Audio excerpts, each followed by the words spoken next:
Bem-vindos à nossa aula de número 87. Estamos no capítulo âmbito do cálculo econômico e no item 2 vamos ler sobre os limites, né, desse âmbito, desse espaço, os limites do cálculo econômico. Sem muita demora, vamos começar a leitura aqui no PDF.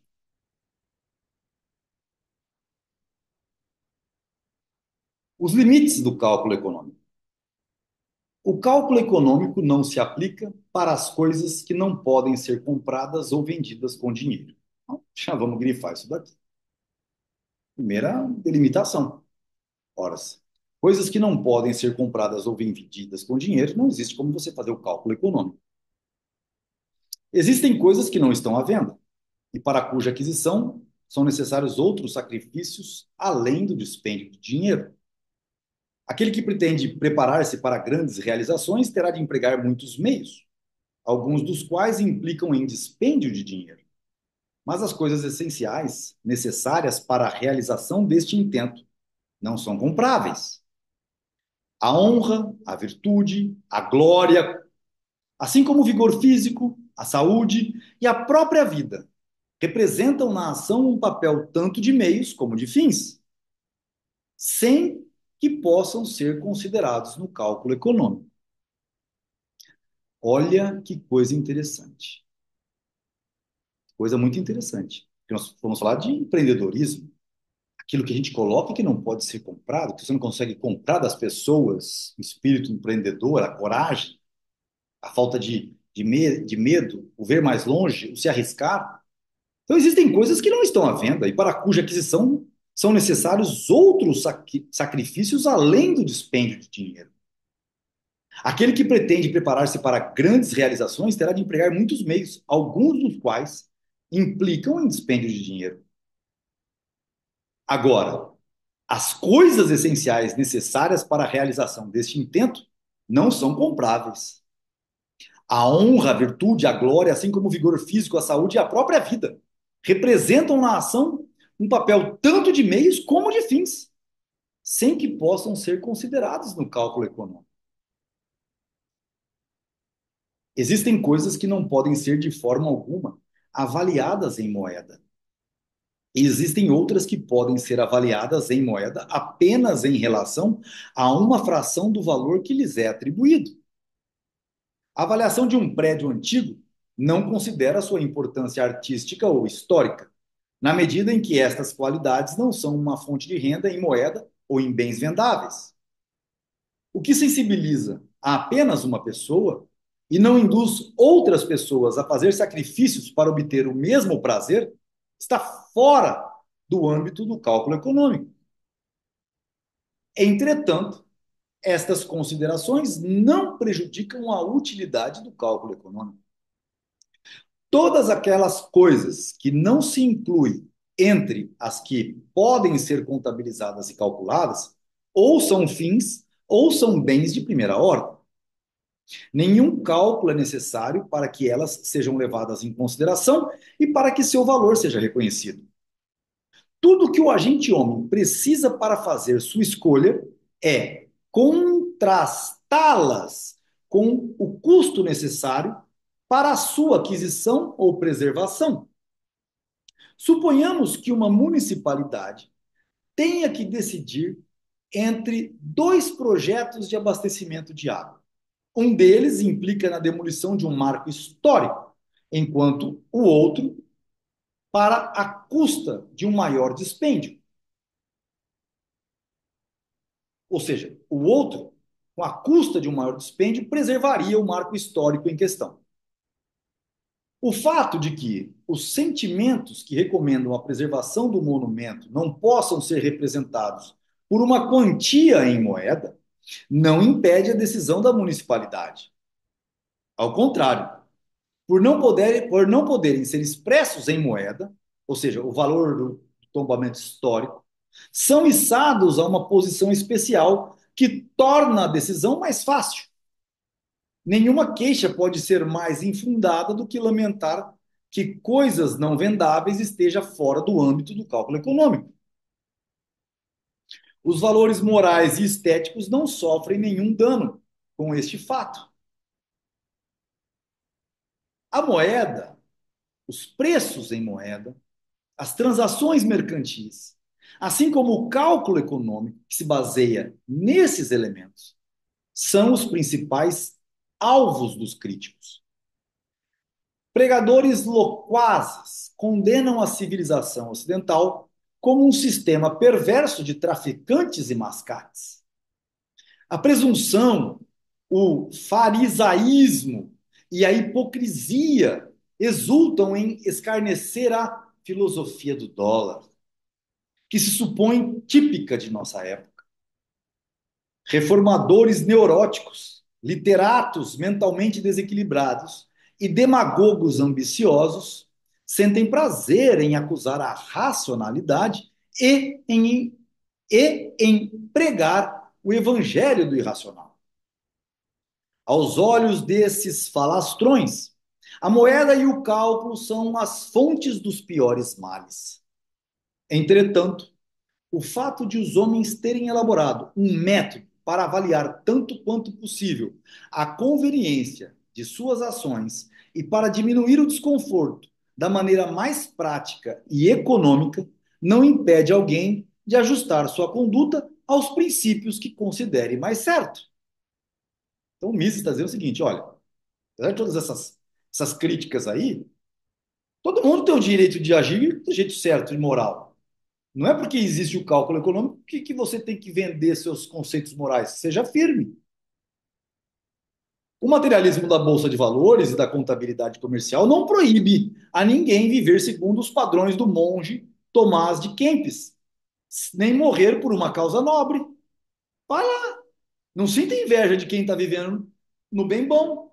A gente vai à igreja, principalmente, né, as igrejas evangélicas, por exemplo, e muitas vezes a gente vê o pastor falando que o irmãozinho fala, ai, aquele cara que está no mundo, que não está servindo a Jesus, ele tem tudo e eu não tenho nada. Isso já mostra que ele mesmo não está servindo a Jesus, por exemplo, nos preceitos. Ora, ele está pensando no vil metal, se for para pensar dessa maneira espiritual da coisa, né? O fato de as massas preferirem histórias de detetives à poesia, tornando estas menos lucrativas do que aquelas, não tem nada a ver com o uso de moeda nem com a contabilidade monetária. Não é culpa da moeda o fato de existirem bandidos, ladrões, assassinos, prostitutas, funcionários e juízes corruptos. Não é verdade que não vale a pena ser honesto. Vale a pena para aqueles que preferem a fidelidade aos princípios que consideram certos, frente às vantagens que poderiam obter com outra atitude. Há outro grupo de críticos que não chega a perceber que o cálculo econômico é um método disponível tão somente para as pessoas que atuam no sistema econômico baseado na divisão do trabalho e numa ordem social alicerçada na propriedade privada dos meios de produção. Só pode servir para as considerações de indivíduos ou grupos de indivíduos que operem no quadro institucional desta ordem social. Consequentemente, é um cálculo de benefícios privados e não de bem-estar social. Isto significa que os preços de mercado são o fato básico para o cálculo econômico. Só pode ser aplicado em considerações que se baseiem na demanda dos consumidores manifestada no mercado, e não segundo valorações hipotéticas de um ente ditatorial, de um diretor supremo da economia nacional ou mundial. Aquele que pretende julgar as ações do ponto de vista de uma pretensa ordem social, isto é, do ponto de vista da sociedade como um todo, e criticá-las, comparando-as com o que se passaria num imaginário sistema socialista onde sua própria vontade fosse soberana, não precisa do cálculo econômico. O cálculo econômico, em termos de preços monetários, é o cálculo feito por empresários produzindo para os consumidores numa sociedade de mercado. Não tem nenhuma utilidade fora deste contexto. Quem desejar empregar o cálculo econômico não pode considerar a atividade econômica como algo manipulável por uma mente despótica. Os preços podem ser usados para cálculo pelos empresários investidores, proprietários e assalariados de uma sociedade capitalista. Os preços podem ser usados para cálculo pelos empresários, investidores, proprietários e assalariados de uma sociedade capitalista. De nada servem preços e cálculos para tratar de questões estranhas para as categorias da sociedade capitalista. Não tem sentido avaliar em dinheiro objetos que não são negociáveis no mercado e introduzir no cálculo dados arbitrários sem qualquer base na realidade. A lei pode determinar o valor a ser pago como indenização por quem tenha causado a morte de alguém. A lei pode determinar o valor a ser pago como indenização por quem tenha causado a morte de alguém. Mas isto não significa que seja o preço da vida humana. Onde há escravidão, há preços de mercado para comprar e vender escravos. Onde não há escravidão, o homem, a vida humana e a saúde são res extra commercium, coisas fora do comércio. Numa sociedade de homens livres, a preservação da vida humana e da saúde são fins e não meios. Não podem ser considerados em nenhum sistema de contabilização de meios. É possível calcular a soma das rendas e da fortuna de certo número de pessoas, utilizando-se os preços em moeda. É possível. Mas não tem sentido calcular a renda nacional ou a riqueza nacional ou o PIB, na medida em que passamos a raciocinar sobre situações estranhas ao funcionamento de uma sociedade de mercado, não podemos mais nos valer da ajuda dos métodos de cálculo monetário. As tentativas para definir em termos monetários a riqueza de uma nação ou de toda a humanidade são tão infantis quanto os esforços místicos de resolver os enigmas do universo a partir de elucubrações sobre as dimensões da pirâmide de Kelps. Se um cálculo mercantil dá o valor de $100 a um fornecimento de batatas, isto significa que será possível vendê-las ou repô-las por esta quantia. Se uma unidade empresarial inteira é estimada em $1 milhão, é porque se supõe que ela possa ser vendida por este montante.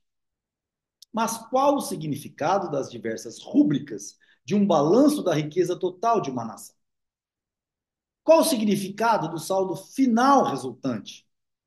O que deve ser incluído e o que deve ser excluído de tal balanço?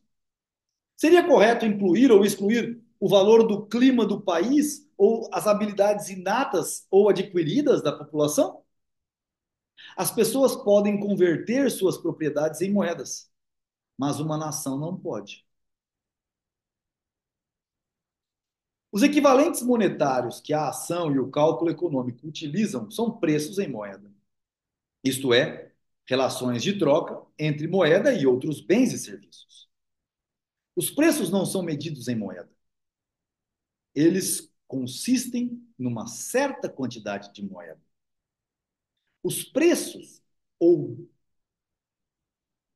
bem são preços do passado ou preços esperados no futuro. Os preços ou bem são preços do passado ou bem são preços esperados no futuro. Um preço é necessariamente um fato histórico passado ou uma esperança no futuro. Não há nada nos preços que possibilite equipará-los para a medição de fenômenos físicos ou químicos. Os equivalentes monetários que a ação e o cálculo econômico utilizam são preços em moeda, isto é, relações de troca entre moeda e outros bens e serviços. Os preços não são medidos em moeda. Eles consistem numa certa quantidade de moeda. Então, com isso, a gente encerra aqui nosso item 2, de forma muito precisa. E Mises colocando aqui pontos extremamente fortes, né?